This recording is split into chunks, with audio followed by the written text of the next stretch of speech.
ونستعينه ونستغفره ونؤمن به ونتوكل عليه ونعوذ بالله من شرور أنفسنا ومن سيئات أعمالنا من يهده الله فلا مضل له ومن يضلل فلا هادي له ونشهد أن لا إله إلا الله وحده لا شريك له ونشهد أن سيدنا وسندنا مولانا محمدا عبده ورسوله صلى الله تعالى عليه وعلى آله وبارك وسلم تسليما كثيرا كثيرا أما بعد أعوذ بالله من الشيطان الرجيم بسم الله الرحمن الرحيم والفجر وليال عشر والشفع والوتر والليل إذا يسر هل في ذلك قسم لذي حجر سبحان ربک رب العزت عما یصفون وسلام علی المرسلین والحمد للہ رب العالمین. درود پڑھ لیجیے.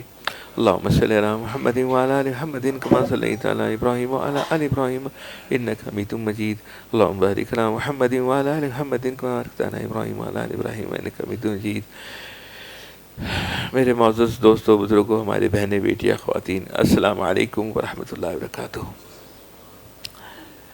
آج جو قرآن کریم کی آیت کریمہ پڑھی گئی ہیں، اس کے پہلے ترجمہ سن لیجئے. میں آج اس کا ترجمہ اور تھوڑی سی اس کی تفسیر کی 2-3 لائنیں، یہ آسان ترجمہ القرآن جو ہمارے پاس الحمدللہ ہر وقت ہوتا ہے، اور جس کو چاہیں یہاں سے لے سکتا ہے، لیکن اس کو جو پڑھ رہا ہے وہ لے جائے، کیونکہ ایک بڑی مہنگی کتاب ہے.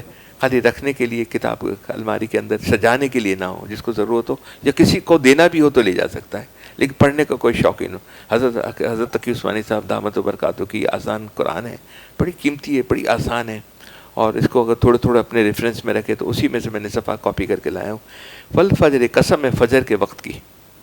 فجر کے وقت کی اللہ تعالیٰ، میں تعجب کرتا ہوں جب وہ ہم پچھلی دفعہ ایک بیان میں ہم نے بات کی تھی، والشمس وضحاہا والقمر اذا تلاہا والنہار اذا جلاہا واللیل اذا یغشاہا. ہر چیز کے اللہ پاک قسم کھا رہے ہیں بندے کو بندگی سکھانے کے لیے. ہم بندے، ہماری کیا حیثیت، اور اللہ تعالیٰ کو سمجھانے کے لیے قسم کھا رہے ہیں. پھر بھی ہمیں یقین نہیں آ رہا، پھر بھی ہم سدھر نہیں رہے، پھر بھی ہم ٹھیک نہیں ہو رہے، پھر بھی اعمال زندگی کے اندر نہیں، پھر بھی ہمارے معاملات معاشرت ٹھیک نہیں ہو رہے. اللہ پاک قسم کھا رہے ہیں. یہاں دنیا کے اندر تو ایک بار کہہ دو، دوسری بار تیسری بار وہ نہ کرے تو ہم ڈانٹ کر کیسی آواز نکال کے کہتے ہیں، ہے نا، جیسے آج اس کو فائر کر دیں گے. لیکن اللہ پاک کتنے پیارے ہیں، کتنا پیار کرتے ہیں. واقعی جب قسم کھاتے ہیں نا تو وہ بات کے اوپر یقین تو ہے، اور یقین بن جاتا ہے کہ ماں باپ سے 100 ماں باپ سے زیادہ اللہ پاک محبت کرنے والے ہیں. تو ماں باپ بھی اولاد کی جب اصلاح کرتے ہیں تو بڑی حکیمانہ انداز میں کرتے ہیں. ڈانٹنا، غصہ ہو جاتا ہے، انسان ہے، غلطی ہو جاتی ہے، غصہ بھی کر دیتا ہے، لیکن اکثر یہ ہوتا ہے کہ ہم بڑی حکمت کے ساتھ، تدبیر کے ساتھ کرتے ہیں. دیکھتے ہیں کہ نقصان تو ہے لیکن اس میں اصلاح ہو جائے گی، ڈینٹ نکل جائے گا، آسانی ہو جائے گی. تو اللہ سبحانہ وتعالی واقعی 100 ماں باپ سے زیادہ محبت کرنے والے، اس کے لیے قسمیں کھا رہے ہیں. قسم ہے فجر کے وقت کی، اور 10 راتوں کی، اور جفت کی، اور طاق کی، اور رات کی جب وہ چل کھڑی ہو کہ آخرت میں جزا و سزا ضرور ہوگی. ایک عقل والے کو یقین دلانے کے لیے قسمیں کافی ہیں یا نہیں ہیں، ہے نا. حل فی ذالک قسم لذی حجر، یہ بھی کافی ہے نہیں ہے. پھر اللہ پاک مالک مولا ہے، جس کے تمام اچھائیاں، برائیاں، نیکیاں، تمام چیز اللہ پاک کے پاس ہے. کامیابی کی چابی اللہ پاک کے پاس ہے. وہ ہمیں بار بار کہتا ہے، ہم بندے ہیں. وہ تو کیسے بندگی کرو، بندگی نہیں کرو گے تو ایک آئے گا سوٹی سے آپ کو پٹائی کی جائے گی، یہ آپ نے کرنا ہے. اللہ پاک ایسے نہیں کرے، پیار سے کہہ رہے ہیں. ہمیں بھی مخلوق کے ساتھ پیار کرنا ہے، پیار کرنا ہے، بہت پیار کرنا ہے، بہت اخلاق سے کرنا ہے، بہت جتنا کر سکے، جتنا بھگت سکتے ہیں. اچھا، اس کی ترجمے میں حضرت والا نے اس کی تھوڑی سی 2-3 لائنیں لکھی. فجر کا وقت دنیا کی ہر چیز میں ایک نیا انقلاب لے کر نمودار ہوتا ہے. فجر کا وقت دنیا کے ہر چیز میں ایک نیا انقلاب لے کر نمودار ہوتا ہے، اس لیے اس کی قسم کھائی گئی ہے. اس لیے اس کی قسم کھائی گئی. بعد مفسرین نے اس آیت میں خاص 10 ذی الحج کی صبح مراد لی ہے، اور 10 راتوں سے مراد ذی الحج کے مہینے کی پہلی 10 راتیں ہیں، جن کو اللہ تعالیٰ نے خصوصی تقدس عطا فرمایا ہے، اور اس کی عبادت کا بہت ثواب ہے. یہ راتیں گزر رہی ہیں ہماری، یہ راتیں بڑی اہم راتیں ہیں دوستو. کم از کم اتنا تو کر لو میرے دوستو کہ عشاء کی نماز جو مرد حضرات ہیں، فجر کی نماز جماعت سے تو پڑھ لیں، پوری رات کا اجر مل جائے گا. شب قدر دوبارہ مجھے آفس کے اوپر ٹرائی کروا دو، پھر چیک کروا لو، پھر یہاں لے کر آؤ بیٹا.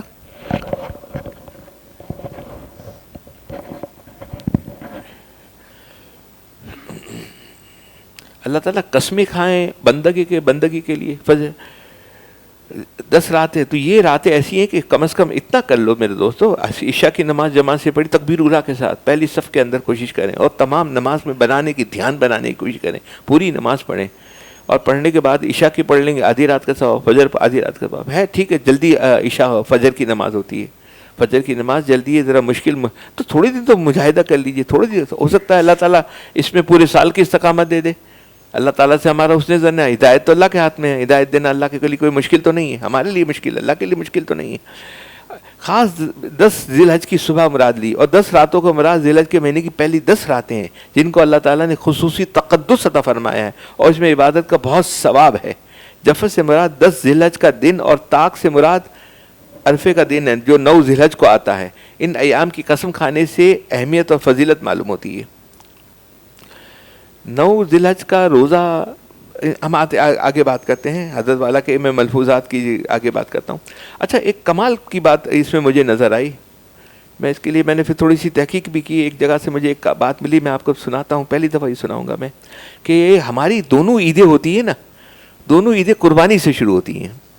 عید الفطر شروع ہوتی ہے فطرے کے ساتھ، مالی، آپ پہلے غریبوں کا خیال رکھو، ضرورت مندوں کو پہلے فطرہ دو، پھر اپنی خوشی بناؤ۔ بقرعید شروع ہوتی ہے اپنی پہلے قربانی کرو جو استطاعت رکھتے ہیں، اور قربانی کر کے پہلے اللہ واسطے جو بھی دینا ہے، حصہ بانٹنا ہے، اس کو بانٹیے، پھر اپنی ایک خوشی کو بنائیے، یعنی پہلے خیال ان کو رکھنے کا ہے۔ تو میں نے اس کو جب یہ دونوں خوشی ہماری الحمدللہ آغاز قربانی سے ہوتا ہے، ایک مالی قربانی سے ہوتا ہے، ایک جانی قربانی سے ہوتا ہے ہماری، ہے نا، دونوں قربانی سے شروع ہوتی ہیں، ٹھیک ہے۔ بڑا مجھے اچھا لگا یہ، میں نے جب پڑھا تو پھر میں نے اس کے بعد تھوڑا سا کتابوں میں تھوڑی ریفرنس لی، تو حضرت انس رضی اللہ تعالیٰ انہوں نے حضور صلی اللہ علیہ وسلم سے عرض کیا، اب یا رسول اللہ صلی اللہ علیہ وسلم اب یہ بہت غور سے سنیے گا، اوپر سے گزر جائے گی لیکن بہت قیمتی بات ہے، ایک روٹی خیرات زیادہ پسندیدہ ہے، ایک روٹی خیرات زیادہ پسندیدہ ہے، یا 100 رکعت پڑھوں؟ حضرت انس رضی اللہ تعالیٰ کا یہ ہے، حضور صلی اللہ علیہ وسلم نے عرض کیا، رسول اللہ صلی اللہ علیہ وسلم یہ پوچھ رہے ہیں ایک روٹی خیرات زیادہ پسندیدہ ہے یا 100 رکعت پڑھوں؟ فرمایا 200 رکعت سے زیادہ پسندیدہ ہے۔ جتنی اس وقت دیکھیے سانس سے ایک وقت آئے گا، 1 سیکنڈ کی مہلت نہیں ملے گی۔ سلیمان علیہ السلام بیت المقدس ہے نا، ایک تھوڑا سا وقت مانگا، بولا نہیں یہ نہیں ہو سکتا، یہ اللہ کا قانون ہے، جس وقت آئے گا وہ ملک الموت اسی وقت لے جائے گا۔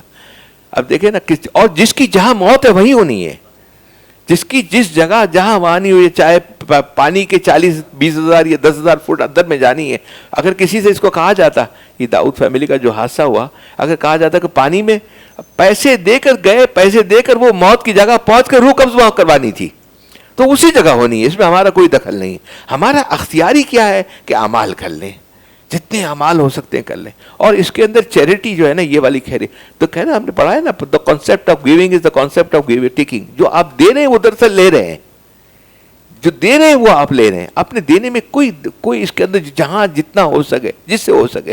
یا رسول اللہ صلی اللہ علیہ وسلم ایک روٹی خیرات زیادہ پسندیدہ ہے یا 100 رکعت پڑھوں؟ 200 رکعت سے، یہ نزلۃ المجالس کے اندر میں نے پڑھا، 200 صفحہ نمبر 207، ٹھیک ہے۔ پھر اس نے فرمایا ایک لقمہ حرام چھوڑنا پسندیدہ ہے 1000 رکعت پڑھنا۔ اب ذرا غور کیجئے ہم کس طرح ہمارا معاملات چل رہے ہیں۔ ایک لقمہ حرام چھوڑنا پسندیدہ ہے یا 1000 رکعت؟ فرمایا 2000 رکعت سے بہتر ہے یہ۔ بہت کوشش کیجئے جتنا بھی ہو سکے، حلال حرام مشکوک ہو، کھانے میں جائیں، دعوت میں جائیں، دیکھ لیں، جہاں موقع میل دیکھ کر اپنا کام آگے بڑھائیں۔ فرمایا حضرت انس رضی اللہ تعالیٰ عنہ حضور صلی اللہ علیہ وسلم کہ یا رسول صلی اللہ علیہ وسلم غیبت کا چھوڑنا، بڑے مزے لے کر ہم بات کرتے ہیں، غیبت کرتے رہتے ہیں، گناہ بھی نہیں سمجھتے، بہت سارے گناہوں کو تو گناہ سمجھتے ہیں، تو گناہ بھی نہیں سمجھتے۔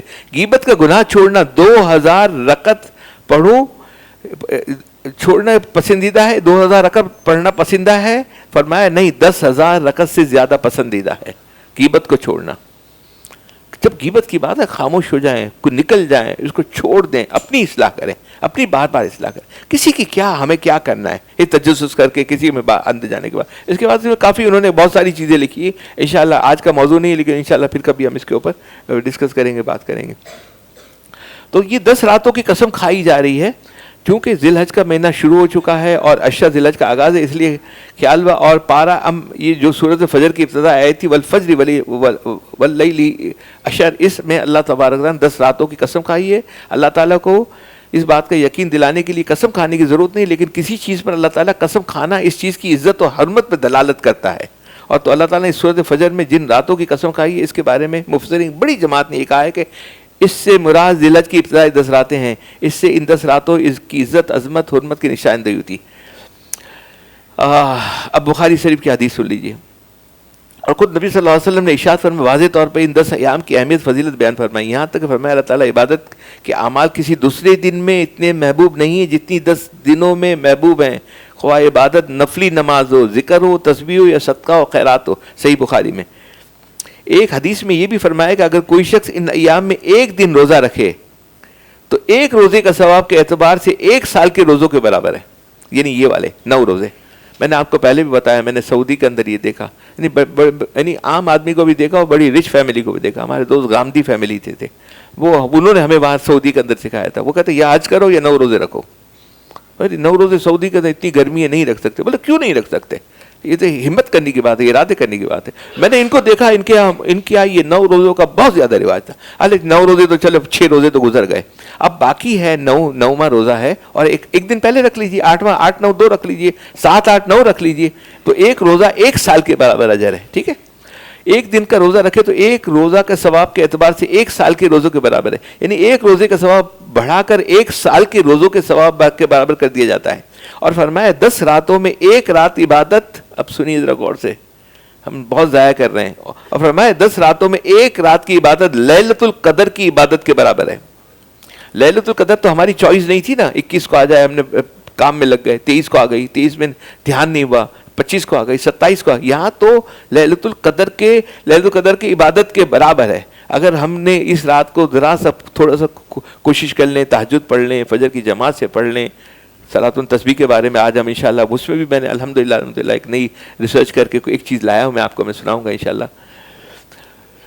یعنی ایک روزے کا ثواب بڑھا کر 1 سال کے روزے کے ثواب کے برابر کر دیا جاتا ہے. تو 9 کو تو انشاءاللہ رکھیں گے. اور فرمایا 10 راتوں میں 1 رات عبادت لیلۃ القدر کی عبادت کے برابر. یعنی اگر ان راتوں میں سے کسی بھی ایک دن میں انجام نہیں پا سکے، لہٰذا اللہ تعالیٰ نے اس وجہ سے علماء کرام نے ان حدیث کی روشنی میں یہ لکھا ہے کہ رمضان المبارک کے بعد سب سے زیادہ فضیلت والے ایام عشرہ ذی الحجہ کے ایام ہیں.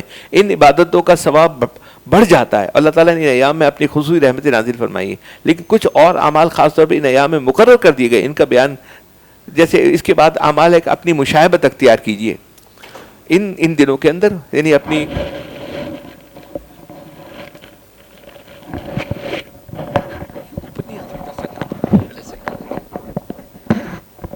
ٹھیک، اب شاید بہتر ہو جائے گا، انشاءاللہ بہتر ہو جائے گا. یعنی اس میں ایک تو عبادت یہ ہے کہ ہم اپنی مشاہبت کوشش کریں، اختیار کریں. ابھی جس نے کاٹ لیے، ناخن کاٹ لیے ہیں، مونچھیں کاٹ لیے ہیں، چلے کوئی بات نہیں، اب اور بھی 3 دن تو ہے. آج نیت کر لے کہ میں مشاہبت اختیار کروں گا، نہ مونچھیں کٹے، نہ بال کٹے، نہ ناخن کٹے، کوئی چیز بھی نہ کرے اس کے اندر، ہے نا. تاکہ حجاج جو وہاں پر ہے عرفات کے میدان میں، انشاءاللہ بدھ کے دن ہوں گے انشاءاللہ نا، بدھ کے دن وہاں عید ہے، منگل کے دن ہوں گے وہاں پر. منگل کی حج ہے، بدھ کو وہاں عید ہے، ہماری جمعرات کو عید ہے. ٹھیک ہے، تو ذی الحجہ کے ایک فرمایا یہ تقویٰ ہے، یہ مستحب ہے، اگر نہ کریں تو کوئی بات نہیں. ہمارے بہت سارے ساتھی فرماتے ہیں کہ مجھے بڑی ہو جاتی ہے، ہمیں بڑا مسئلہ بنتا ہے. کوشش کریں، مسئلہ کیا بنتا ہے؟ یہ 9 دن کے اندر اگر اس کی مشاہبت، حجاج کی مشاہبت اختیار کر لی جائے. میں نے یہ بھی سعودیوں کو دیکھا، روزے رکھتے ہوئے بھی دیکھا، مشاہبت اختیار کرتے ہوئے بھی دیکھا. ہمارے کامدی صاحب جو ہے اللہ تعالیٰ ان کی زندگی صحت حیات ہے، تو داڑھی بڑی ہو جاتی تھی. تو میں نے کہا بولا ہاں نہیں، یہ 9 روزے میں ہم ٹچ نہیں کرتے اس کو، لیکن ہمارے یہاں تو پتہ ہی نہیں ہے اس کا. ٹھیک ہے، اچھا یہ اس کی وجہ ان کے ساتھ تھوڑی مشاہبت. بظاہر حکم بڑا عجیب و غریب معلوم ہوتا ہے کہ چاند دے کر بال و ناخن کاٹنے سے منع کر دیا، لیکن بات دراصل یہ ہے کہ ان ایام میں اللہ تعالیٰ نے حج کی عظیم الشان عبادت مقرر فرمائی، اور مسلمانوں کو ایک بہت بڑی تعداد الحمدللہ اس وقت عبادت حج کا اللہ تعالیٰ نے عبادت کا موقع دیا. اس وقت وہاں یہ حال ہے، ایسا معلوم ہوتا ہے کہ بیت اللہ کے اندر ایک مقناطیس لگا ہوا ہے، اللہ کی رحمتیں بہانے ڈھونڈتی ہے. یہ کیا ہے؟ ہم مونچھیں رکھ لیں، یہ بہانہ مستحب عمل ہے، کر لیں، ان کی مشاہبت اختیار کر لیں، ہے نا. اور ہمارے حضرت ڈاکٹر حی صاحب کون ہے؟ ہمارے شیخ حضرت تقی عثمانی صاحب کے شیخ ہیں، ہمارے دادا پیر ہیں. وہ فرماتے تھے کہ اللہ سبحانہ وتعالیٰ رحمتیں کا بہانہ ڈھونڈتی ہے. جب ہمیں یہ حکم دیا کہ ان کی مشاہبت اختیار کر لو، تو اس کے معنی یہ ہے کہ ان پر جو رحمت نازل فرمانا منظور ہے حجاج کے اندر، فرمانا ہے اس کا کچھ حصہ تمہیں بھی عطا فرمانا چاہتے ہیں، تاکہ جس وقت عرفات کے میدان میں ان اللہ کے بندوں پر رحمت کی بارشیں برسے ان کے بدلے کا کوئی ٹکڑا ہم پر بھی رحمت برسا دے. تو یہ شباہت پیدا کرنا بھی نعمت ہے. تیری محبوب کی عرب شباہت لے کر آیا ہوں, حقیقت تو اس کو کر دے صورت لے کر آیا ہوں. کیا بعید ہے کہ اللہ سبحانہ و تعالیٰ برکت کی حقیقت تبدیل فرما دے.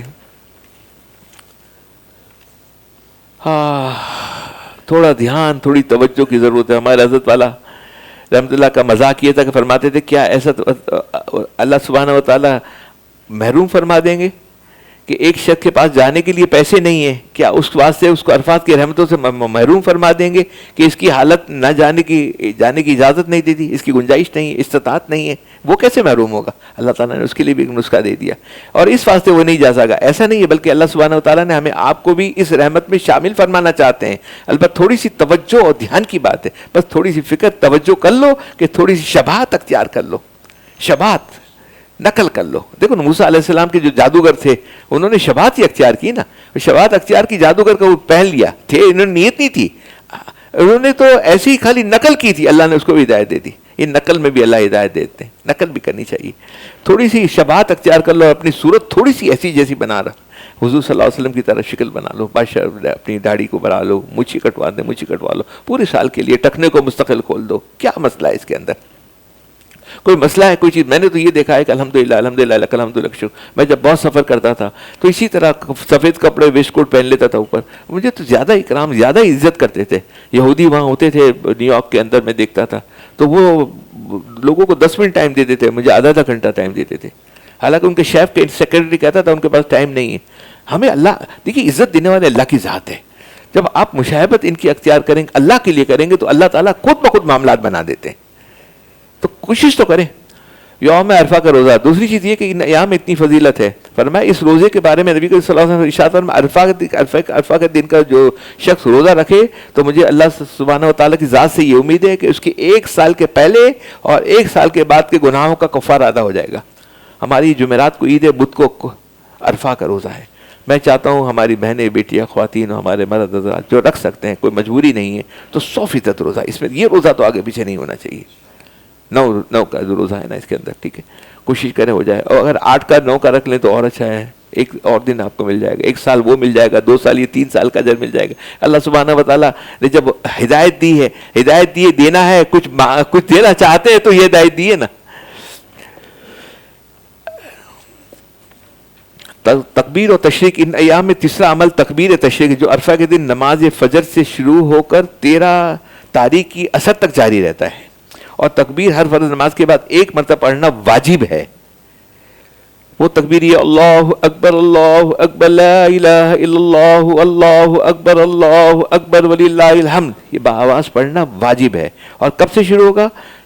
عرفہ کے دن, یعنی ہماری بدھ کے دن ہے نا, جو عرفہ کے دن کی نماز فجر سے شروع ہوگا, اور 13 تاریخ یعنی سنڈے کو اتوار کی عصر تک ہم نے پڑھنا یہ, اور یہ واجب ہے. اس کو تو لازمی عمل کرنا ہے, ٹھیک ہے. مرد حضرات زور سے پڑھیں اور خواتین حضرات آہستہ پڑھیں. خواتین حضرات اپنے مسلح کے اوپر پرچی لگا لیں کہ میں نے یہ, اس کو یاد دہانی رہے. مرد حضرات کو تو مسجد میں بآواز پڑھتے ہیں, یاد دہانی ہو جاتی ہے, عورتیں اس میں بھول جاتی ہیں بہت ساری, ٹھیک ہے. تکبیر مردوں کے لیے بلند آواز سے پڑھنا واجب ہے, اور آہستہ, اور خواتین کے لیے آہستہ آواز سے پڑھنا خلاف, مردوں کے لیے آہستہ آواز سے پڑھنا خلاف سنت ہے. اوہو,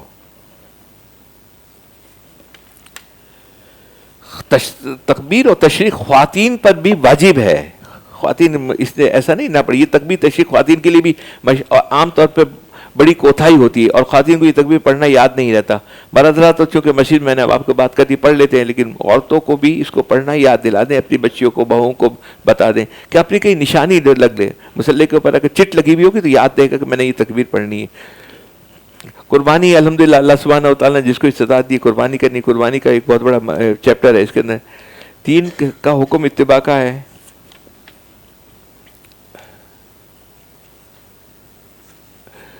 اب ہم جو عبادت کرتے ہیں اس کے بارے میں سن لیجئے. پہلے ہم جو عبادت کرتے ہیں, یہ سب عبادت کرنے کے بعد بھی اللہ سبحانہ و تعالیٰ جب توفیق دیتے ہیں, لیکن جب عبادت کرتے ہیں تو اللہ سے زیادہ استغفار کرنا ہے. اللہ سبحانہ و تعالیٰ ایسا نہ ہو, دیکھو سب سے خراب تکبر ہوتا ہے نا, وہ عبادت کا ہوتا ہے.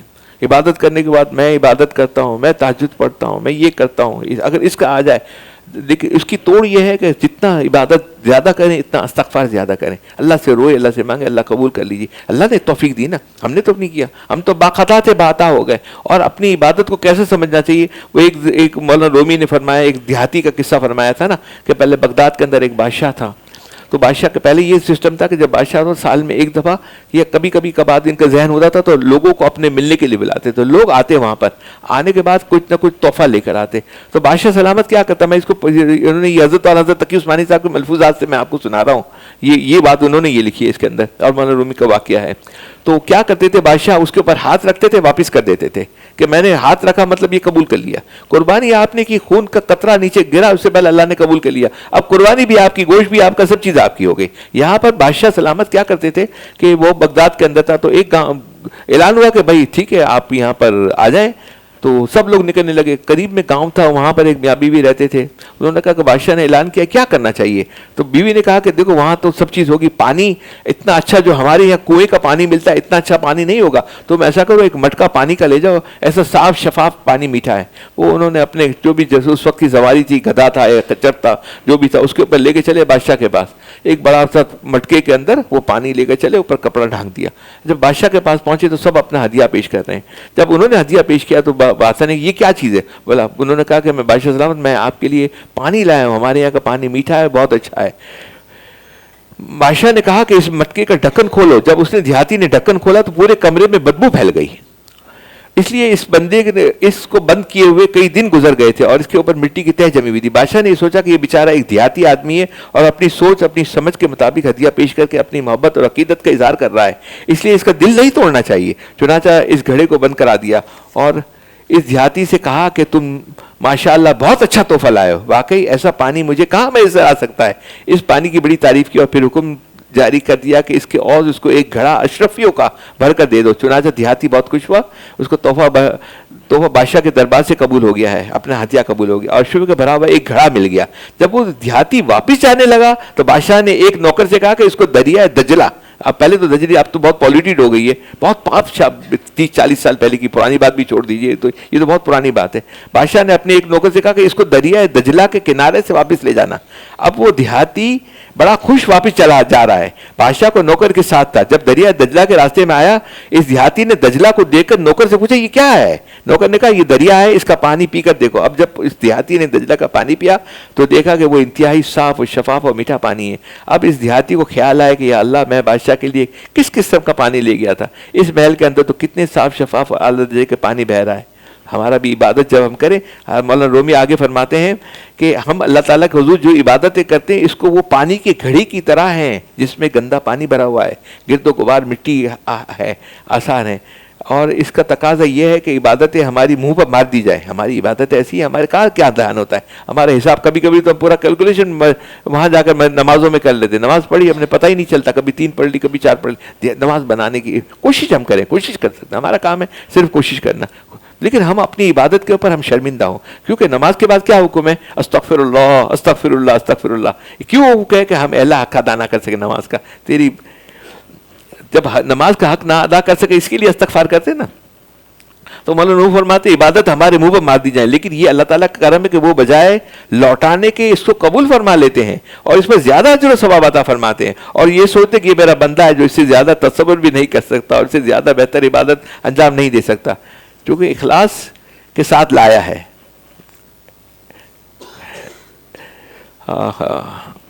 ہمیں تو دلوں کا تقویٰ چاہیے ہے نا. اللہ سبحانہ نہ تیری جان چاہیے نہ تیرا مال چاہیے، ہاں ہمیں تو خون ارماں چاہیے. مولانا رومی رحمۃ اللہ فرماتے ہیں مسلمان اللہ تعالیٰ کے حضور قربانی پیش کرتے ہیں، یہ ایک ایسا نذرانہ ہے کہ ادھر اس نے اللہ کی قربانی اور نذرانہ پیش کرتے ہوئے جانور کے گلے پر چھری پھیری، ادھر قربانی کی عبادت ادا ہو گئی اور اللہ تعالیٰ نے وہ نذرانہ قبول کر لیا. وہ اللہ تعالیٰ نے اس کو اپنا ہاتھ رکھ دیا اور اب وہ جانور بھی پورا تمہارا ہو گیا. اللہ تعالیٰ بس دینے کے لیے ہر وقت اس کی ان کی فکر ہے. تیری جان چاہیے نہ تیرا مال چاہیے، ہمیں تو خون ارماں چاہیے، آرزوؤں کا خون چاہیے. اللہ تعالیٰ کی نافرمانی کے بہت سارے تقاضے پیدا ہوتے ہیں، ہر وقت پیدا ہوتے ہیں، کیونکہ نفس امارہ ہے نا اندر ان بلڈ ہے، وہ ٹیمپٹیشن پیدا کرتے رہتا ہے کہ بعد میں توبہ استغفار کر لینا. نہیں، کوشش کریں، محنت کریں، ہمارا کام ہے کوشش کرنا. اب ان خواہشات جو پیدا ہوتی ہیں اس کا ہم آرزوؤں کا ہم خون کریں، فکر کریں، ہے نا. کون پہلے شروع کریں گے؟ پہلے عمر فاروق بیٹا آپ تھوڑا سا پڑھ لیجئے. پھر ایک آدھ دفعہ کسی اور کو بھی پڑھوائیں گے آج.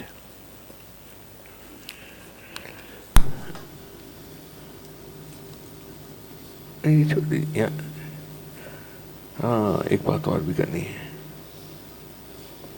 ٹھیک ہے, بسم اللہ. حضرت خالد اقبال طیب صاحب کا کلام غالباً سن 99 میں رمضان مبارک کے. جی کون سا سال تھا؟ 99 تھا, اکتوبر کا, جب ہم میں نے عمر فاروق سے یہ کہا کہ جو ہم وہ اشعار پڑھیں جو ہمارے حضرت والا بار بار پڑھواتے تھے یا ان کے زمانے میں پڑھا جاتا تھا. طیب صاحب کے اشعار ہیں, ان کے بعد تو ان کے بہت سارے اشعار مجموع کتابیں بن کے آ گئی ہیں نا, لیکن میں نے کہا جو حضرت والا کو جو پسند تھا وہ پڑھتے تھے, آج وہ پڑھ رہے ہیں ان کو. جی پڑھیے. اب تو گلشن میں ہے بہار کے دن, اب تو گلشن میں ہے بہار کے دن. یہ 99 کی بات ہے, 99 اکتوبر کی بات ہے. 24 سال ہو گئے, 24 سال پہلے کا یہ تھا. حضرت والا بار بار پڑھاتے, بہت ہم سب مست ہو جاتے تھے. آج ماشاءاللہ بہت دنوں بعد سن رہے ہیں. جی جی. اب تو گلشن میں ہے بہار کے دن, دیکھ لے تو بھی کچھ گزار کے دن, دیکھ لے تو بھی کچھ گزار کے دن. سرمئی شام جاگتی راتیں, سرمئی شام جاگتی راتیں, کیف و مستی کے اور خمار کے دن, کیف و مستی کے اور خمار کے دن.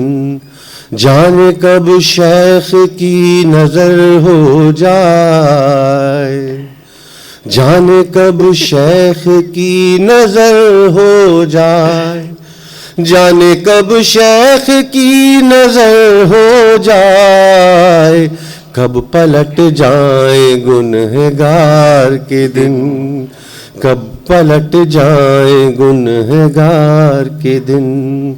ظلمت شب کی اسیری سے کہیں, ظلمت شب کی اسیری سے کہیں, لاکھ بہتر ہے میرے دار کے دن, لاکھ بہتر ہے میرے دار کے دن. خود پہ اب ظلم سے تو باز آ جا, خود پہ اب ظلم سے تو باز آ جا, ہم سے کہتے ہیں یہ پکار کے دن, ہم سے کہتے ہیں یہ پکار کے دن. کیا خبر رات کے مسافر کو, کیا خبر رات کے مسافر کو, کیسے ہوتے ہیں شہ سوار کے دن, کیسے ہوتے ہیں شہ سوار کے دن. فیصلے کی گھڑی ہے اب تائب, فیصلے کی گھڑی ہے یہ تائب, سوچ کی شب نہ یہ بچار کے دن, سوچ کی شب نہ یہ بچار کے دن. اس غزل میں حضرت والا نے بھی 2 اشعار حضرت طیب صاحب کو اسی زمین میں عنایت فرمائے تھے کہ اپنی غزل کا حصہ بنا لو. جی جی مخرر. شکل بگڑی تو دیکھ کر روئے, شکل بگڑی تو دیکھ کر روئے, کیا حماقت تھے ان کے پیار کے دن, کیا حماقت تھے ان کے پیار کے دن. ظلمت معصیت میں اے تائب, حضرت والا فرما رہے ظلمت معصیت میں اے تائب, کیسے گزریں گے بے قرار کے دن, کیسے گزریں گے بے قرار کے دن. اللہ. یہ ایام جو آتے ہیں نا, آپ کو ہمیں تقویٰ زندگی کے اندر کیسے حاصل ہو, پریکٹیکلی ہماری زندگی کے اندر مستقل مزاج جی کے ساتھ آ جائے. اور وہ تقویٰ کے اندر توبہ استغفار کرنا اور توبہ کرنا, اللہ سے روکنا, اللہ سے مانگنا, ہے نا. یہ حجاج بن یوسف آپ کو پتا ہے تاریخ کے اندر مسلمانوں کے جتنا دور گزرا ہے 1400-1500 سال کے اندر جو سب سے زیادہ لوگوں کو قتل کیا تابعین کو تابعین کو ہے نا, کہتے ہیں کتابوں میں 1 لاکھ آدمی کا ہے. جب وہ بیمار ہوا نا تو اس کو پھوڑا ہوا. یہ کینسر جو آج ہے نا, یہ کینسر بہت پرانی بیماری ہے. تو خواجہ حسن بصری فرماتے ہیں کہ اگر تمام امتیں اپنے منافق کو پیش کریں گے تو ہم ان کو حجاج بن یوسف کو پیش کریں گے تو ہمارا وزن بھاری ہو جائے گا. اور لیکن جب ان کا انتقال ہوا نا, جب انتقال کے بستر پہ ہیں, دیکھیے اتنا قتل کرنے والا ایسا آدمی, وہ بھی اللہ سے رو رہا ہے, وہ کہہ رہا ہے اے اللہ سے, وہ کیا کہہ رہا ہے, ایک بار ایک ہی بات ریپیٹ کر رہا ہے. میں آپ کو حجاج بن یوسف کی بات کر رہا ہوں. بنو امیہ کا سب سے خونخوار گورنر تھا بنو امیہ کے اندر. بنو امیہ کی تاریخ تھوڑی سی دیکھیے گا, جھلک دیکھیے گا, اس سے خونخوار گورنر کوئی بھی نہیں تھا. لیکن وہ بھی جب بستر پہ تھا, تکلیف میں تھا, اے اللہ تیرے بندے بندیاں میرے بارے میں کہتے ہیں کہ تو مجھے معاف نہیں کرے گا, مگر مجھے تجھ سے امید ہے کہ تو مجھے معاف کر دے گا. اے اللہ مجھے معاف فرما دے, اے اللہ مجھے معاف فرما دے, اے اللہ مجھے معاف. ایک ہمارے بزرگ کی ابھی میں نے ایک بیان سنا, تو وہ فرماتے جہنم میں گنہگار نہیں جائیں گے. ارے میں چونکا, جہنم میں گنہگار نہیں, جہنم میں سرکش جائیں گے. جو سرکش ہوں گے, جو رجوع نہیں کریں گے, جو توبہ نہیں کریں گے, جو اللہ سے مانگیں گے نہیں, معافی نہیں مانگیں گے, تو وہ جائیں گے. اللہ سے معافی مانگنے اللہ کی اتنی محبت غالب ہے کہ اسی وقت معاف کر دیتے ہیں.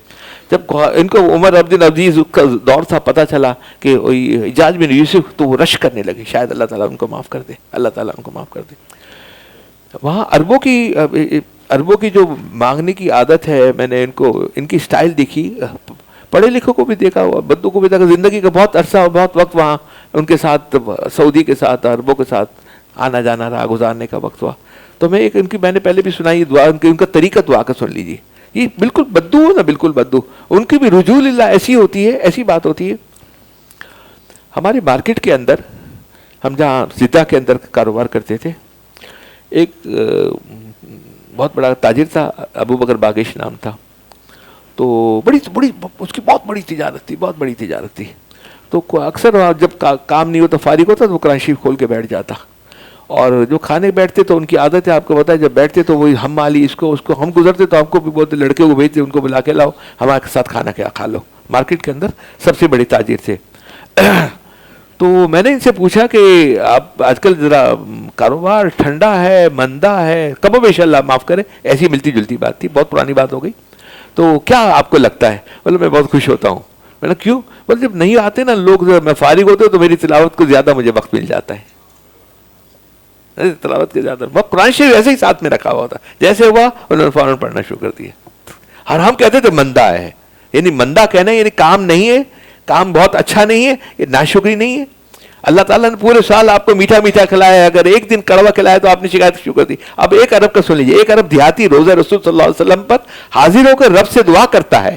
اس کے مانگنے کا انداز دیکھیے, غور سے سنیے گا, الفاظ پہ غور کیجیے گا, یقین جانیے رب سے مانگنے کا بھی ایک خاص انداز اور ڈھنگ ہوتا ہے جو اس گاؤں کے رہنے والے عرب سے سیکھنا چاہیے. اے اللہ یہ آپ کے حبیب ہیں, حضور صلی اللہ علیہ وسلم روزے پہ کھڑے ہوئے ہیں, یہ مانگ رہے ہیں, مانگنے کا انداز دیکھ لیجیے. پہلے نا رات کو بند ہو جاتا تھا روزے مبارک, اب تو 24 گھنٹے ہوتا تھا نا, تو رات کے آخری جو ہوتا تھا نا پیریڈ, آخری 1 گھنٹے پہلے ایسے بہت سارے لوگ آتے تھے. ہمارے بزرگ بھی اس وقت آتے تھے وہاں کا, روتے تھے, کھڑے رہتے تھے, کھڑے رہنے دیتے تھے پہلے. اب تو نہیں کھڑے رہنے دیتے, آپ کو ایک دم آپ چلتے ہوئے چلے جائیں, سلام کرتے ہوئے چلیں. آئیے حضرت آئیے. اے اللہ یہ آپ کے حبیب ہیں, میں آپ کا غلام ہوں. روزے مبارک پہ یہ بات کر رہے ہیں. اے اللہ یہ آپ کے حبیب ہیں, میں آپ کا غلام ہوں, اور شیطان آپ کا دشمن ہے. دیکھیے حضور صلی اللہ علیہ وسلم روزے مبارک پہ کھڑے ہو کے کہہ رہے ہیں. میں نے ہمارے بڑے بزرگوں کو وہاں دیکھا ہے, ایسے روتے ہوئے دیکھا ہے کہ یہاں دھاڑی کے نیاز سے پانی کے قطرے جیسے آنسو گر رہے ہیں, ویسے دیکھا ہے. اور باتیں کرتے ہوئے ایسے باتیں کر رہے ہیں. اے اللہ یہ آپ کے حبیب ہیں, میں آپ کا غلام ہوں. اے اللہ, روزے مبارک کھڑے ہوئے ہیں, اللہ سے بات کر رہے ہیں. اے اللہ یہ آپ کے حبیب ہیں, میں آپ کا غلام ہوں, اور شیطان آپ کا دشمن ہے. خدایا اگر تو مجھے بخش دے گا تو تیرا حبیب خوش ہوگا, تیرا بندہ کامیاب ہوگا, اور تیرا دشمن غمگین ہو جائے گا. کیا بات کرنے کے ان کا انداز تھا. بڑی میرا ان کے ساتھ تو ایک دن کیا ہوا کہ میں ہمارے جو بینک الجزیرہ کے وائس پریزیڈنٹ کی بات کر رہا ہوں, ابو بکر کی, ان کی عادت ہوتی ہے کھلانے کی, تو وہ کہتے تھے ملنا ہوں, ملاقات کرنا ہوں. He was vice president of Bengal جزیرہ. تو وہاں گئے تو اپنے گھر پہ کھانے کے لیے حسب معمول لے جاتے تھے. تو ہم وہاں کھانے کے, اس کا بیٹا آیا عبدالرزاق آیا, اس نے کہا ابو ہے نا رو مکہ. تو اس نے کہا کہ مکہ تو نے استخارہ کر لیا؟ بولا نہیں کیا. اب جدہ اور استخارہ ان کی بڑی بڑی گاڑی ہے, شیورلیٹ, پتہ مرسیڈیز, کون کون سی گاڑیاں ہوتی ہیں. ہم تو پوچھے بغیر بابا کو پوچھیں گے, اطلاع بھی نہیں کریں گے, چلے جائیں گے نا. یہ پوچھنے آتے ہیں اولاد اس کی, پوچھنے. تو بولا نہیں استخارہ نہیں کیا. بولا نہیں بخرا, آج نہیں جانا ہے, رات کو استخارہ کرنا, کل جانا. یہ ان کی عادت ہے. ہم کتنی باتیں کرتے ہیں عربوں کے بارے میں, یہ عربوں کے بارے میں کبھی منہ سے نہ نکالا کریں. اچھی باتیں نکالیں جو اچھی باتیں نکال سکتے ہیں, ہے نا. اے اللہ یہ آپ کے حبیب ہے, میں آپ کا غلام ہوں اور شیطان آپ کا دشمن. خدایا اگر تو مجھے بخش دے گا تو تیرا حبیب خوش ہوگا, تیرا بندہ کامیاب ہوگا اور تیرا دشمن غمگین ہوگا. مولا اگر تو نے میری بخشش نہیں کی تو تیرا حبیب غمگین ہوگا, تیرا غلام ناکام ہوگا اور تیرا دشمن خوش ہو جائے گا. الہی تیری شان کریمی اس سے بڑی کیا ہے کہ تو اپنے حبیب کو غمگین کرے اور اپنے بندے کو ناکام اور اپنے دشمن کو خوش کرے. پھر فرماتا ہے, دیکھیے بدو کے دیکھیے آخری الفاظ آپ سننے کے ہیں. اے پروردگار ہم عرب ہیں, ہمارے یہاں جب شادی بیاہ خوشی ہوتی ہے یا موت ہوتی ہے, جب فوت ہو جاتے ہیں ہمارے سردار, فوت ہو جاتے ہیں, تو اس کی قبر پہ غلاموں کو آزاد کیا جاتا ہے. حضور صلی اللہ علیہ وسلم روزے مبارک پہ یہ بدو کھڑا ہوا ہے نا. جب ہمارے سردار فوت ہو جائے تو اس کی قبر پہ غلاموں کو آزاد کیا جاتا ہے. اور یہ تمام جہانوں کے آپ سردار ہیں, محمد صلی اللہ علیہ وسلم کی قبر پہ ہے. یہ غلام کو بھی جہنم کے اللہ آگ سے آزادی عطا فرما دے, آگ سے آزادی عطا فرما دے, آگ سے, جہنم سے. یہ چار یہ دعا کرتے ہیں نا, اللہم اجرنی من النار, ربنا آتنا فی الدنیا حسنہ وفی الآخرۃ حسنہ وقنا عذاب النار, اللہم انی اسألک رضاک الجنہ واعوذ بک من سخطک. یہ نار جو ہے نا, ہمارے مفتی رشید احمد صاحب یہ فرماتے تھے کہ اے اللہ میں جب قیامت کا دن ہو تو مجھے پتہ نہ ہو کہ جہنم کے, یہ رشید احمد صاحب یہاں ناظم آباد والے کی بات کر رہا ہوں رحمۃ اللہ علیہ, اللہ ان کے درجات کو بلند فرمائے, کہ جہنم کس علاقے میں کہاں ہو مجھے وہ پتہ بھی نہ ہو. اللہ تعالیٰ صاحب ہمارے ساتھ سب کے ساتھ حال یہ کر فرمائے. اچھا اس کے بعد حضرت مفتی محمد شفیع صاحب کا یہ سن لیجئے.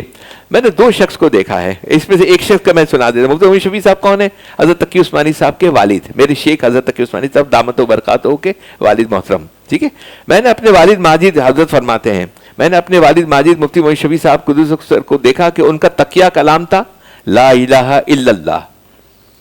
چلتے پھرتے تو بس یہی پڑھتے رہتے تھے, اور باتیں کرنے کے دوران بھی جب درمیان میں رکتے تو لا الہ الا اللہ, لا الہ الا اللہ پڑھتے تھے.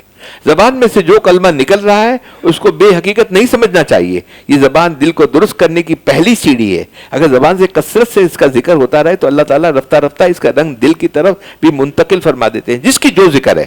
ایک تو ہے نا چلتے پھرتے ہیں, جو ایک معمول ایک بنا لیجئے. آپ اگر درشی پڑھتے ہیں تو ذرا 1 منٹ کا بھی موقع بنے ایک درشی پڑھ لیجئے. اب لا الہ الا اللہ کا میں نے 2 آدمی کو, ان کو دیکھا, مفتی محمد شفیع صاحب کو دیکھا اور ابراہیم زویری صاحب. ایک مہینہ یہاں رہتے تھے اور ایک مہینہ مکی مسجد میں رہتے تھے. 90 سال سے اوپر کی عمر میں ان کا انتقال ہوا. اور ایوب خان کی جو یہ سوات کے اندر ڈائمنڈ کی مائن تھی وہ ان کے پاس مائن تھی, بہادر آباد پہ رہتے تھے.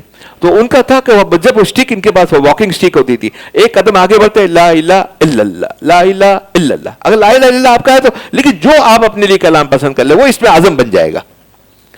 لیکن پڑھنا ہے کثرت کے ساتھ, دل میں نور پیدا ہونا ہے, اس کا اثر دل کے اوپر, روح کے اوپر ہونا ہے. یہ روح کے اوپر آپ جہاں موقع بنے, بہت جگہ ایسا موقع بنتا ہے نا, آپ کتاب نہیں لے سکتے, قرآن شریف نہیں لے سکتے, کوئی اور بات نہیں ہے, تو کوئی اپنے لیے جو بھی کلام آپ کے لیے, کوئی آدمی تیسرا کلمہ پڑھ لیتا ہے, تیسرا کلمہ کی اس کی عادت ہے پڑھنے کی ہو جاتی ہے. ٹھیک ہے, اب اعمال کے اندر سن لیجیے, تھوڑی سی ہم اعمال کی ہمیشہ بات کرتے ہیں. ہاں, رب کی دوستی حبیب کی غلامی. حضرت عائشہ رضی اللہ عنہ نے شہید فرمایا, اعمال مقصود رجوع اللہ, شہادت. جہاں حضرت عائشہ رضی اللہ عنہ نے شہیدوں کا ساتھ حشر موت کے 20 بار پڑھنے سے, حضرت عائشہ رضی اللہ تعالیٰ نے حضور صلی اللہ علیہ وسلم سے پوچھا کیا ایسا ہو سکتا ہے کہ بغیر ہم گھر کے اندر بھی ہوں, کام میں ہوں, کاج میں ہوں, اور شہادت کا مرتبہ مل جائے موت کے وقت؟ ہم سب چاہتے ہیں نا, ہماری تو دعا ہے نا, اے اللہ خاتمہ ایمان پہ فرمانا, خیر پہ فرمانا, عافیت کے ساتھ فرمانا, رضا الہی کے ساتھ فرمانا, صدیقین, صالحین اور شہداء کے درجے کے ساتھ. ہم سب شہداء شہادت کی موت مانگتے ہیں. شہادت جس کو ملی کیا ہے, وہ تو کامیاب ہو گیا نا, اللہ تعالیٰ قبول فرما لے تو, اللہ تعالیٰ شہادت کی موت ہو جائے. تو حضرت عائشہ رضی اللہ تعالیٰ نے حضور صلی اللہ علیہ وسلم سے پوچھا کہ کوئی ایسا عمل ہے کہ جس کے پڑھنے سے ان شہادت کا مرتبہ مل جائے. تو حضور صلی اللہ علیہ وسلم نے فرمایا, اے عائشہ اللہم بارک لی فی الموت و فیما بعد الموت, اللہم بارک لی فی الموت و فیما بعد الموت. اس کو کہیں 20 جگہ لکھا ہوا ہے, ایک کتاب میں 26 جگہ 27 دفعہ لکھا ہوا ہے. اللہم بارک لی فی الموت وفی بعد الموت. آسان ہے، ایک لائن کا ہے، اگر اس کو روزانہ پڑھے گا تو حضور صلی اللہ علیہ وسلم نے فرمایا، حضرت علی رضی اللہ عنہ جو پڑھے گا کہ دنیا کی نعمت کا اس سے ایک فائدہ یہ کہ انشاءاللہ اپنا حسن ظن ہے کہ اللہ تعالیٰ شہادت کا درجہ، جو درجہ ہے شہادت کے بڑے بڑے درجے ہیں نا، بہت بڑے مقام ہیں، درمیان میں بہت سارے، کسی درجے میں بھی اللہ تعالیٰ شہادت کا ہمیں درجہ دے دے. اور حضرت علی سے فرمایا کہ جو اس کو موت کو یاد کرے گا 23 دفعہ 25 دفعہ 27 دفعہ، اس کو اپنی دنیا کی نعمتوں کا حساب نہیں لیا جائے گا. ٹھیک ہے، تو کوشش کرنی ہے کہ ایک اعمال ہماری زندگی کے اندر ہی آ جائے. اللہم بارک لی فی الموت وفی ما بعد الموت، اللہم بارک لی فی الموت وفی ما بعد الموت. دے دے گا ہمارے اس نے اس کے موبائل کے اوپر، اس پہ بھی دے دیجیے گا، بلکہ دیا ہوا ہے کتابوں میں بھی ہماری یہ لکھا ہوا ہے، یہ دعا لکھی ہوئی. اب دوسرا ایک واقعہ سن لیجئے ابلیس کا. یہ بھی عجیب واقعہ ہے، بڑی کتابوں کے اندر بڑی بڑی عجیب عجیب چیزیں آتی ہے نا، ماشاءاللہ. ابلیس نے جب نوح علیہ السلام نے جب کشتی سے نیچے آئے نا، کشتی ہو گئی، سب تباہ برباد ہو گیا، اور کشتی کے بعد نیچے آئے تو ابلیس نے نوح علیہ السلام کے پاس آئے اور آنے کا کہا کہ آپ نے میری پریشانی دور کر دی، اور جو میری پریشانی دور کر دی تو اس کے بدلے میں کچھ آپ کو بتانا چاہتا ہوں.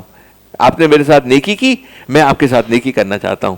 تو نوح علیہ السلام نے پوچھا میں نے تمہارے ساتھ کیا نیکی کی؟ تو اس نے کہا کہ میں تمہاری لوگ تھے، ان کے ساتھ میں بھی ہوتا تھا، لیکن تم نے ان کے لیے بددعا کی اور یہ سب ہلاک ہو گئے، میری پریشانی دور ہو گئی.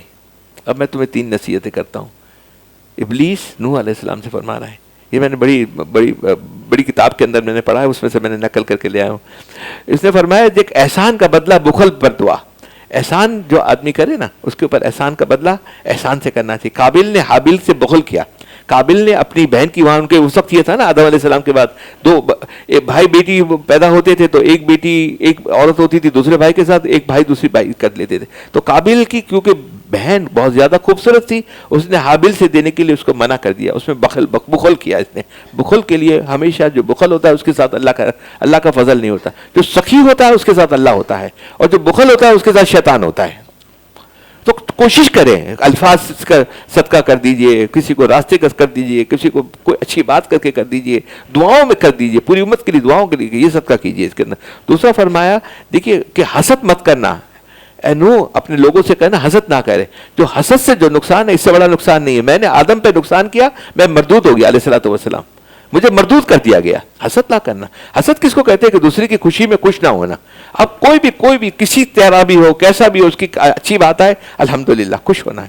خوش نہیں ہو سکتے خاموش تو ہو جائیے. کیوں آپ اپنے کمنٹ کرتے ہیں؟ کیوں پولیٹیکل پارٹیوں کے اندر کیا ہم نے کسی کا اکاؤنٹ جا کے دیکھے، کسی سیاستدان کے کس کے بات کرنے کے؟ ایک کو چھوڑ کے دوسرے. یہ یوٹیوب نے بیڑا غرق ہماری روحانی بیڑا غرق کر دیا ہے. باتیں جہاں شادی بیاہ میں جاؤ تو یہ لے کر بیٹھے ہوتے ہیں. بولے حسد نہیں کرنا. اور تیسری فرمائی کہ دیکھو جلد بازی مت کرنا. تم نے حضرت نوح علیہ السلام نے کشتی میں اس کے بیٹے کے لیے جلد بازی کی تھی اور اس کو بدوا دی تھی. تو جب بدوا دی نا تو وہ کالا ہو گیا. اس نے ایک گناہ کیا تھا، وہ گناہ کو ہم چھوڑ دیتے ہیں، بات نہیں کرتے. تو حضرت نوح علیہ السلام نے اس کو بدوا دی اپنے بیٹے کو جو کشتی میں ان کے ساتھ سوار تھا، تو اس کا پورا جسم کالا ہو گیا. تاریخ کی کتابوں میں لکھا ہے جو یہ اس وقت تکرونی ہم اس کو بولتے ہیں، جو یہ قوم جو ہے نا، یہ اسی اولاد کی اولاد سے قوم ہے جو کالے آپ کو نظر آتے ہیں افریقہ کے اندر تمام جگہ پہ. تو شیطان نے اس سے کہا کہ دیکھ جلد بازی مت کیا کریں. ہماری کیا ہوتا ہے کہ بچوں کا ہوتا ہے نا معاملہ، بچوں نے بدتمیزی کی، کوئی ایسا معاملہ کیا تو ہم فوراً منہ سے بد دعا دے دیتے یا منہ سے ایسے کمزور باتیں نکالتے. کس وقت کیا گھڑی قبولیت کی ہے پتہ نہیں ہے. وہ قبول ہو گئی تو گیا آدمی. تو کہا کہ تو جلد بازی مت کرنا. جلد بازی تم نے یہاں کی تو شیطان ان کو اس بدلے تم نے میرے ساتھ نیکی کی، میری تم نے پریشانی دور کر دی، اب میں تم کو اس کے بدلے میں یہ بتا رہا ہوں اس کے اندر. اب آ جاتے ہیں یہ دنوں کے اندر پورے سال کرنا ہے. ہمارے تمام بزرگوں کا یہ طریقہ رہا ہے.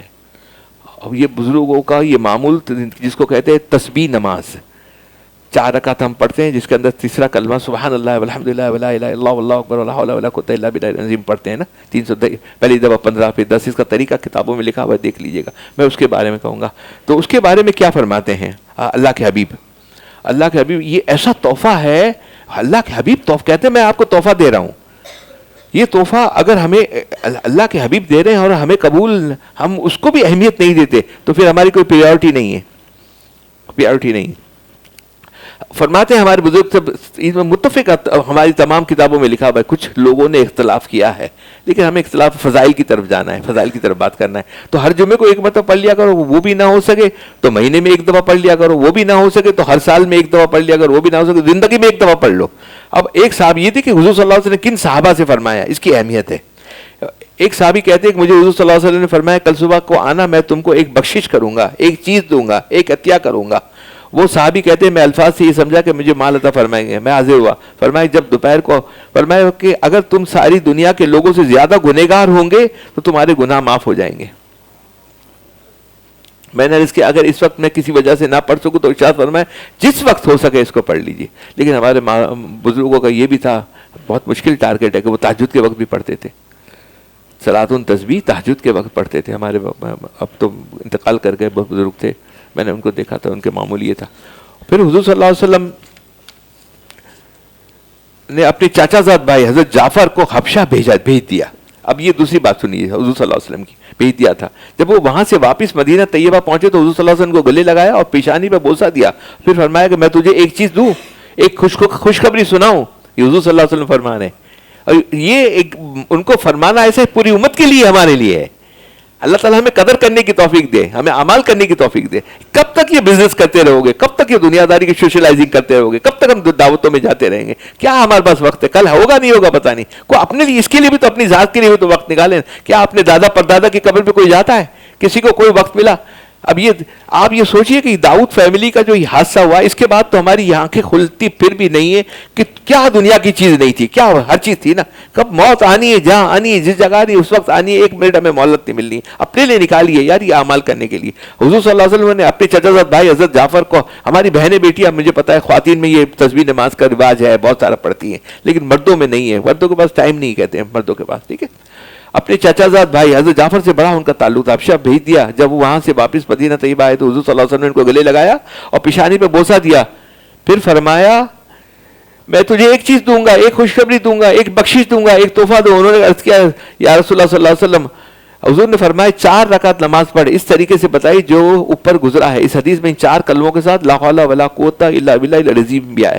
یہ لا حول تیسرا کلمے کے بارے میں جو ہے اس کی تفسیر ہے تھوڑی سی، یہ کیسے ہوا. سبحان اللہ فی الحمدللہ ولا الہ الا اللہ اللہ اکبر ولا حول ولا. آج ٹائم نہیں کیونکہ ہمارا 3 بجے تک پھر ذکر بھی ہمارا رہ جائے گا. اس کے بارے میں انشاءاللہ اگلے جمعہ ہمارا 2 تاریخ ہوگی، چوتھی عید ہوگی. چوتھی عید کو ہماری مجلس ہے.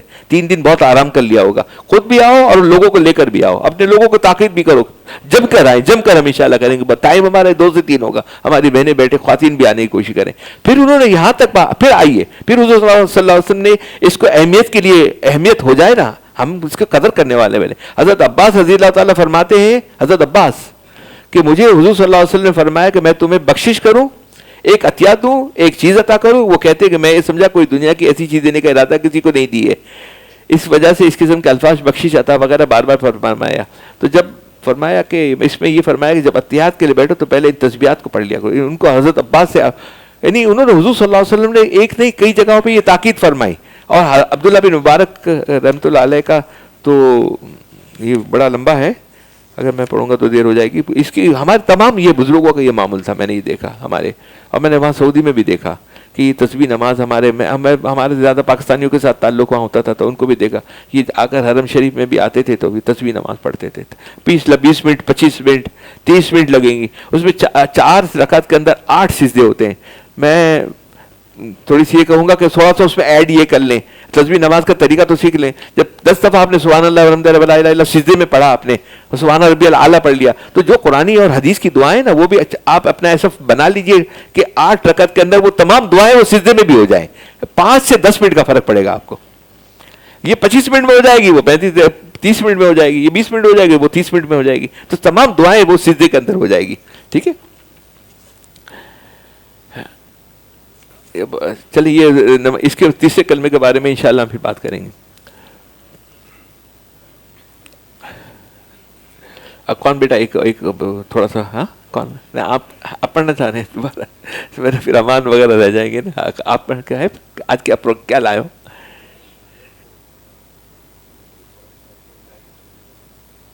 پڑھ لیجیے آج، آپ پڑھ لیجیے. چلیں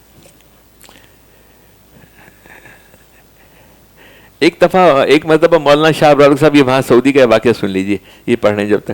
ایک مرتبہ مولانا شاہ ابرار صاحب رحمۃ اللہ علیہ کے ساتھ مدینہ منورہ سے مکہ مکرمہ جا رہا تھا. یعنی ہمارے شیخ شاہ حکیم اختر صاحب رحمۃ اللہ علیہ، اللہ تعالیٰ کے درجات بلند فرمائے، ہمارے دادا بھی شاہ ابرار صاحب حکیم الامت ارشد صاحب کے خلفاؤں میں بڑے خلفاء تھے. مکہ شریف سے پہلے ایک مرتبہ مولانا شاہ ابرار صاحب رحمۃ اللہ علیہ کے ساتھ مدینہ منورہ سے مکہ مکرمہ جا رہا تھا، حضرت جا رہے تھے. مکہ شریف سے پہلے ایک پیٹرول پمپ پر گاڑی رکی. اس دوران وہاں ایک ٹینکر آیا جس کے اوپر 10,000 گیلن پیٹرول لدا ہوا تھا. اس کے ڈرائیور نے اتر کر پمپ والے سے کہا کہ 5 گیلن پیٹرول دو. تو شاہ ابرار صاحب نے فرمایا، رحمۃ اللہ نے فرمایا کہ اس کی پیٹھ پر 10,000 گیلن پیٹرول ہے، یہ بہت بڑا ٹینکر ہے، لیکن اس کے اپنے انجن میں پیٹرول نہ ہونے کی وجہ سے نہ یہ کچھ چل سکتا ہے اور نہ دوسروں کو چلا سکتا ہے، نہ خود فائدہ اٹھا سکتا ہے نہ دوسروں کو فائدہ پہنچا سکتا ہے. یہ علم کی خالی باتیں سننا، کان سے سننا، یہ سب کان کے مزے مت لینا ہے. یہ بہت سارے آپ کو ٹپ پروگراموں کے اندر، انٹرنیٹ کے اوپر، سب کے اوپر آتے ہیں. اعمال چاہیے، اعمال، مقصود اعمال ہے. مولانا فاروق صاحب کہتے تھے نہیں کی بات کرتے، مقصود اعمال ہیں، مقصود اعمال، اور استقامت کے ساتھ کیجیے، کوشش کیجیے. اللہ سے مانگ تو سکتے ہیں نا، استقامت کے ساتھ کرنا ہے اس کو. ٹھیک ہے، ایک دو لائن. جس علم والے کے دل میں کبر پیدا ہو جائے، اس کی حالت نہ خود فائدہ اٹھا سکتا ہے نہ دوسروں کو فائدہ دے سکتا ہے. جس علم والے کے دل میں کبر پیدا ہو جائے کہ اس کی حالت بھی ایسی ہو جاتی ہے، اسے پھر اپنے دل میں اللہ کی خشیت اور خوف کا پیٹرول لینے کے لیے کسی پیٹرول پمپ پر جانا پڑے گا، اور وہ اللہ والوں کا پیٹرول پمپ ہے، وہ اللہ والوں کا پیٹرول پمپ ہے. وہاں اسے درخواست پیش کرنی پڑے گی. یہ اللہ سبحانہ و تعالیٰ نے ہمارا جو بیعت کا سلسلہ اور جو آپ کو اس مجلس میں لا کر آئے، یہ آپ عام یہ نہ سمجھے، اس کے اللہ کا شکر ادا کیجیے گا، خاص شکر ادا کیجیے گا. اللہ نے آپ کو اس کام میں سلیکشن کیا ہے. کام تو بہت سارے مدارس میں، تبلیغ میں، خانقاہوں میں ہوتے ہیں، سب اچھے ہیں، بہت اچھے ہیں، ہمارے کام ہیں. لیکن یہ جو ہمیں اللہ نے جو سلسلہ دیا ہے، کیونکہ آپ جب بیعت ہوتے ہیں، میں بیعت ہوا میری شیخ سے، میری حضرت تقی عثمانی صاحب سے اس وقت میرے شیخ ہیں نا، میں نے ان سے بیعت ہوں. اس سے پہلے میں شاہ حکیم اختر صاحب سے بیعت تھا، تو وہ شاہ حکیم صاحب شاہ ابرار الحق صاحب سے بیعت تھے، شاہ ابرار الحق صاحب حکیم الامت اشرف ثانی صاحب سے بیعت تھے، حکیم اشرف ثانی صاحب شاہ ابرار الحق صاحب سے بیعت. یہ سلسلہ ہوتا ہوا ہاتھ جاتا ہے حضور صلی اللہ علیہ وسلم کے ہاتھ میں. جب حضور صلی اللہ علیہ وسلم کے ہاتھ میں ہاتھ ہے آپ کا، وہاں ہاتھ آپ نے دیا ہوا ہے، اور اللہ تعالیٰ فرماتے ہیں جو حضور صلی اللہ علیہ وسلم کا ہاتھ میں وہ میرے ہاتھ میں ہے. تو مجھے اللہ تعالیٰ سے حسن ظن ہے، جو یہ بیعت ہو گیا، جو حضور کے صلی اللہ علیہ وسلم کے ہاتھ میں ہاتھ دے دیا، خاتمہ ایمان پہ خیر پہ عافیت کے ساتھ ہو جائے گا انشاءاللہ. مولانا تقی عثمانی صاحب کے اشعار ہیں، جی جی، واہ واہ، بہت اچھے، جو کہ انہوں نے حرم میں حج کے دوران کہے تھے. تو آج جیسے حج کا زمانہ چل رہا ہے تو یہ اشعار میں حضرت کی اجازت سے پڑھوں گا. جی جی بالکل. الہی تیری چوکھٹ پر بھکاری بن کے آیا ہوں. بس یہ کیفیت ہونی چاہیے، بھکاری بن کے چوکھٹ کے اوپر بیٹھ جائیے، ہے نا. حضور صلی اللہ علیہ وسلم نے ایک آیا تھا نا، بدو فرمایا کہ نجات کا راستہ، 3 باتیں بتائی، اس میں سے ایک ہے اللہ سے رویا کرو بھکاری بن کر. بھکاری ہوتا ہے نا تو وہ ڈھونگ بھی کرتا ہے، 2 نمبر ہوتا ہے ہم اس کو کچھ نہ کچھ دے دے، خالی لوٹانے دے. اپنے کشکول کو پھیلا دو، کشکول کو رکھو. جب تک کشکول ہوگا اللہ سے روتے رہیں گے، مانگتے رہیں گے، اللہ تعالیٰ مانگا ہوا بھی دیں گے، جو مانگا ہے وہ بھی دیں گے انشاءاللہ. ہمارا اس نے جو نہیں مانگا وہ بھی دیں گے. جی بیٹا. الہی تیری چوکھٹ پر بھکاری بن کے آیا ہوں، سراپا فقر ہوں، عجز و ندامت ساتھ لایا ہوں. بھکاری وہ کہ جس کے پاس جھولی ہے نہ پیالہ ہے، بھکاری وہ جسے حرص و ہوس نے مار ڈالا ہے. متاع دین و دانش نفس کے ہاتھوں سے لٹوا کر، سکون قلب کی دولت ہوس کی بھیٹ چڑھوا کر، لٹا کر ساری پونجی غفلتوں اسیاں کے دلدل میں سہارا لینے آیا ہوں. تیرے کعبے کے آنچل میں گناہوں کی لپٹ سے کائنات قلب افسردہ، ارادے مزمحل ہمت شکستہ حوصلے مردہ، کہاں سے لاؤں طاقت دل کی سچی ترجمانی کی، کہ کس جنجال میں گزری ہے گھڑیاں زندگانی کی، خلاصہ یہ کہ بس جل بن کے اپنی روح سیاہی سے، سراپا فقر بن کر اپنی حالت کی تباہی سے، تیرے دربار میں لایا ہوں اپنی اب زبوں حالی، تیری چوکھٹ کے لائق ہر عمل سے ہاتھ ہے خالی، یہ تیرا گھر ہے تیرے بحر کا دربار ہے مولا، سراپا نور ہے ایک محبت انوار ہے مولا، یہ تیرا گھر ہے تیرے مہر کا دربار ہے مولا، سراپا نور ہے ایک محبت انوار ہے مولا، تیری چوکھٹ کے جو آداب ہیں میں ان سے خالی ہوں، تیری چوکھٹ کے جو آداب ہیں میں ان سے خالی ہوں، نہیں جس کو سلیقہ مانگنے کا وہ سوالی ہوں، زباں غر کے ندامت دل کی ناقص ترجمانی پر، خدایا رحم میری اس زبان بے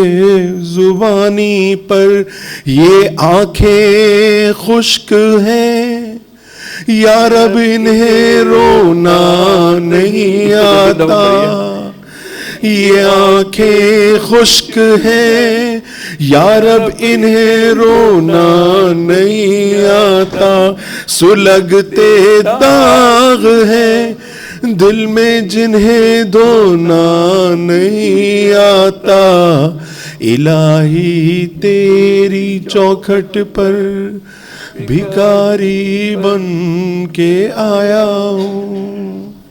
ماشاءاللہ ماشاءاللہ ماشاءاللہ، تھوڑا ذکر کر لیں، ہمارے ذکر تو زیادہ ہیں لیکن لا الہ الا اللہ کا اور اللہ اللہ کا ہم سوچ ذکر کرتے ہیں، کبھی کم وقت ہو تو صرف اللہ اللہ کر لیتے، آج تھوڑا سا لا الہ الا اللہ کر لیتے، ذکر کر لیتے۔ یہ لا الہ الا اللہ تو ہمارے لیے لازمی، جیسے قرآن کریم لازمی ہے پڑھنا ہے، کم ایک رکوع پڑھ لے، ایک پاؤ پارا پڑھ لے، آدھا پارا پڑھنا روزانہ ہے، ناغا نہیں ہونا چاہیے کسی کا بھی، ہے نا۔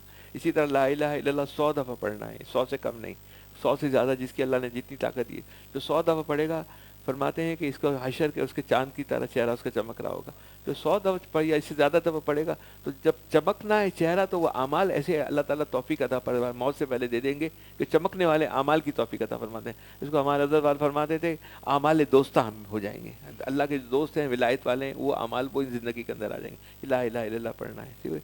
تیرے سوا معبود حقیقی کوئی نہیں ہے، کوئی نہیں، تیرے سوا مقصود حقیقی کوئی نہیں ہے، کوئی نہیں، تیرے سوا موجود حقیقی کوئی نہیں ہے، کوئی نہیں، تیرے سوا مشہود حقیقی کوئی نہیں ہے، کوئی نہیں، اب تو رہے بس تادم آخر ورد زباں اے میرے الہ، لا الہ الا اللہ محمد الرسول اللہ صلی اللہ علیہ وسلم، لا الہ الا اللہ، لا الہ الا اللہ، لا الہ الا اللہ، لا الہ الا اللہ، لا الہ الا اللہ، لا الہ الا اللہ،